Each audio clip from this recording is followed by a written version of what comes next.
Yo! Huh? It's such a dumb way to start a video. What up? It's Monday, so you already know Mondays are for motivation.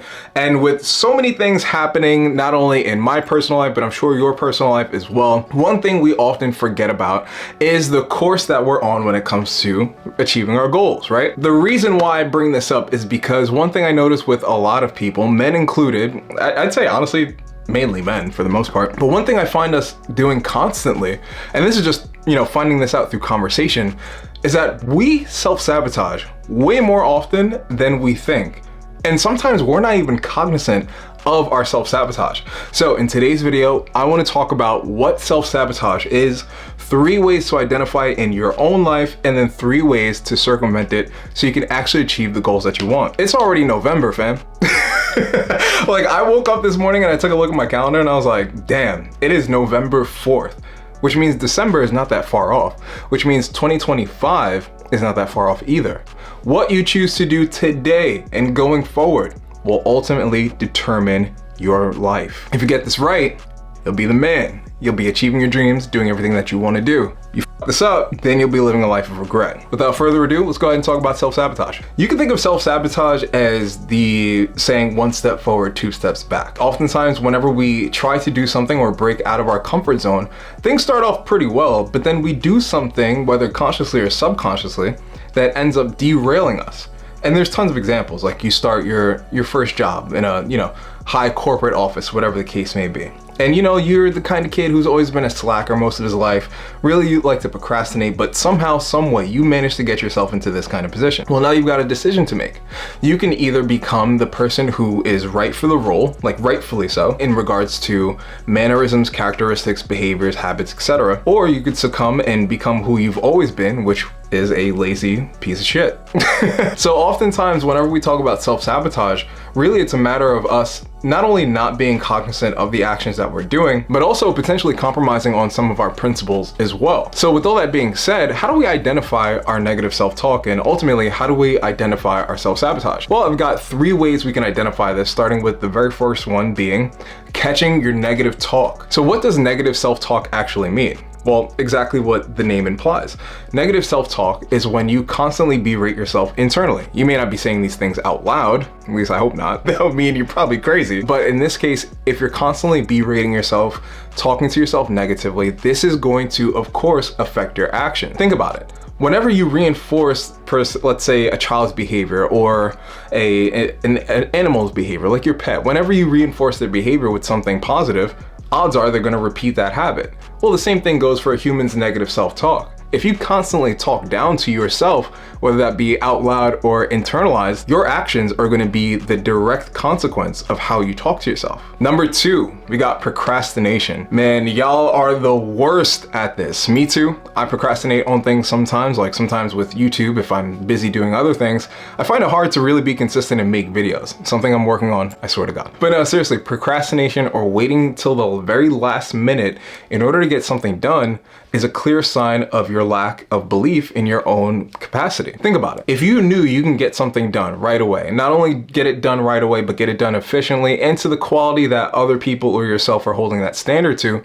wouldn't you just get it over with? I mean, of course, there's some moments where procrastination is inherently, I just don't have an idea or I don't have a solution on how to solve this just yet. But oftentimes, we find ourselves procrastinating on things that can be done very simply or in a reasonable time frame, or at the very least, with a minimal amount of effort. So if you find yourself constantly procrastinating, maybe it's not so much the task that you're worried about, but more so your ability to achieve that task, which is truthfully the problem. The last way to identify this would be comfort zone reliance. Being on YouTube is definitely something that takes me out of my comfort zone time and time again, but I'm slowly turning into the person who likes being outside of their comfort zone anyway, which I guess in turn would end up making that my new comfort zone, which would mean that I'd have to go. Anyway, with all that being said, guys, I challenge you to be willing to step out of your comfort zone.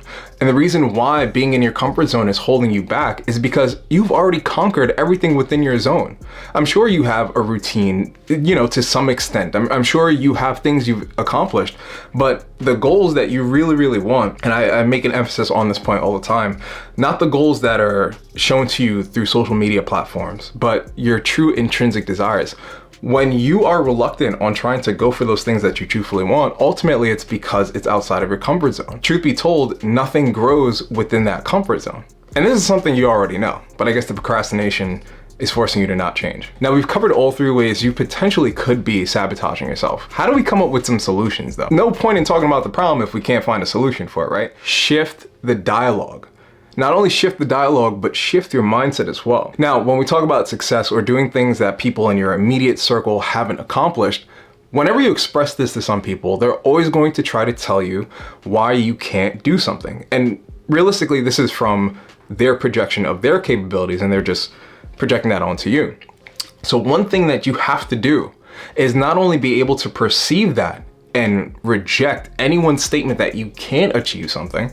Obviously, if they're giving you some sort of advice on how to do it better or how to get there more efficiently, then yeah, take the advice. But if they're telling you you can't do X, Y, Z simply because they've never seen themselves accomplish anything, my brother, you are better off just rejecting any sort of advice that comes from that person going forward. But now when we talk about ourselves, think about it this way. As a man, and ladies, I don't want to hear nothing like, oh, women have it harder. I'm not talking about that. I'm talking about dudes, right? I'm talking about us, all right? So when we think about this, guys, it's already hard enough to be a guy in today's society. Without divulging too much into, a lot of the propaganda both sides of the aisle like to spit out, truthfully speaking, as a guy, life is much different than for women, of course. Women have the privilege, or some women, not every woman, but some of them have the privilege to have an immediate support group who's willing and ready to help them at a moment's notice. For guys, we're not that lucky. So truthfully, the person who's gonna have your back 9 or 10 out of 10 times is gonna be you. So the only way you can make it to the goals that you want and become the person you're supposed to be is if you internalize the idea that you can truthfully become this person. But you don't just say stuff like that and then act delusional and not follow up with the actions. You have to follow up with these actions as well, which leads me to my second point. Get the fuck out of your comfort zone. It's not helping you, bro. If you want to live a life that in your mind, you can make happen, you can make it a reality, my friend, the comfort zone will be the thing that keeps you there for eternity, or for as long as you're alive, which hopefully is a long time. The only way we can get to our destination is if we leave the zone that we're currently in. And I know that's a very benign, very mid, very mid quote, right? Don't quote that. You have to be willing to be uncomfortable in order to get to where you want to be. Otherwise, if you keep doing things that just make you comfortable, you won't necessarily live the life that you could live if you just put in the effort. I know there's a lot of talk on social media platforms which talks about, being against hustle culture or, not working your hardest, whatever the case may be. But guys, what I would like to tell you, especially as someone who used to be 260 pounds, lost the weight, changed his career and ultimately his life, I would like to tell you that putting in the kind of work where you're outside of your comfort zone, things are hard, you might have some doubts here and there, these things will make you stronger as an individual.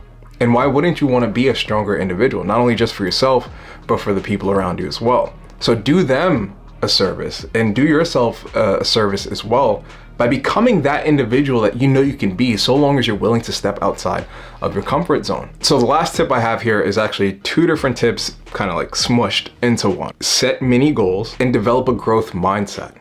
These 2 things are the most valuable, damn near I'd say, invaluable tips anyone could give you. So you're lucky that I'm telling you. Now, when I was growing up, I used to be in the Boy Scouts. I used to be in the Christian Boy Scouts, also known as Royal Rangers. Embarrassing to say out loud. But actually, no, I'm not embarrassed about that at all, actually. I think being in the Boy Scouts actually did me some good.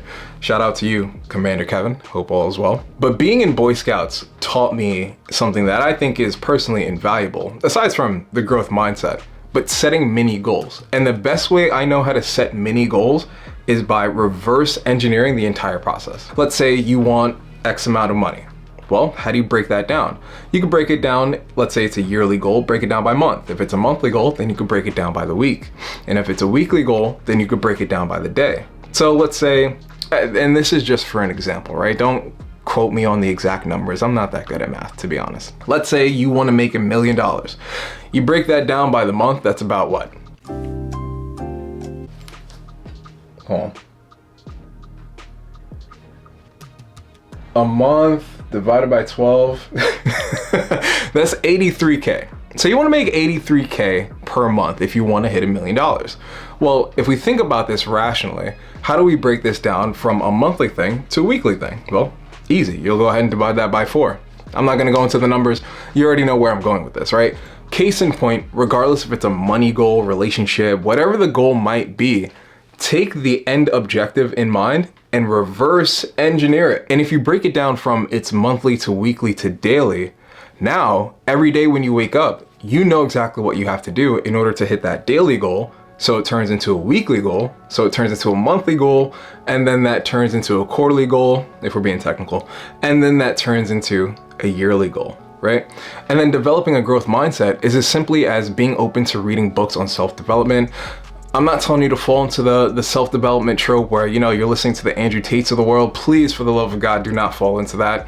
I have videos about Andrew Tate. Not that I'm against the guy, but I've got videos talking about that kind of mindset and just how pervasive it could be and how detrimental it could be to your growth as an individual.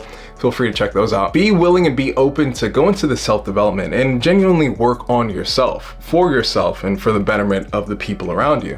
But so long as you continuously work on developing that growth mindset, I'm telling you, dog, within reason, there is no goal that you can't obtain. I'm rooting for you. Thanks so much for watching this video. Listen, if you liked the video, do me a favor, hit the subscribe button if you're not subscribed. Like the video so other people could see it, and share this with someone that you hold dear to your heart. Maybe they could learn something from this video as well. Also, feel free to leave your comments down below. Check out some of the links we have in the description, and I'll see you in the next one. Peace.